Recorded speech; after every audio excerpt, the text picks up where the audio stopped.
First of all, what is a cam indexer? A cam indexer is a device that relies on a backlash-free fit between a cam and a needle roller. Its mesh transmission is similar to a worm gear transmission and repeats the transmission along a defined cam curve.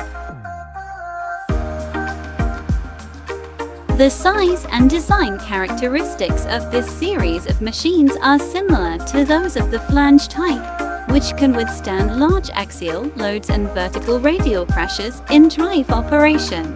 The output end has a raised fixed disc and a large bore hollow shaft, which can be matched with dynamic and static automation peripheral equipment. The power source of electricity, oil, gas pipeline can be placed in the hollow hole.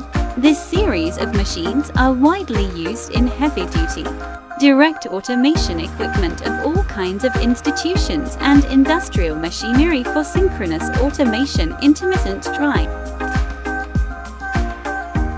The ultrathin series models are designed with the same features as the DT platform desktop models and can be fitted with both rotary and stationary discs.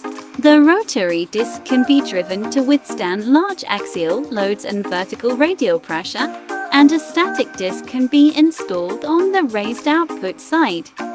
Hollow shaft with large aperture can be set up with dynamic and static automation interface equipment. Electric, oil and gas pipelines can be placed in the hollow. This model is widely used in heavy loads, multi-process, composite product assembly and all kinds of industrial machinery. The shape of the design of ultrathin suitable for installation in a compact space to save the installation space of the equipment.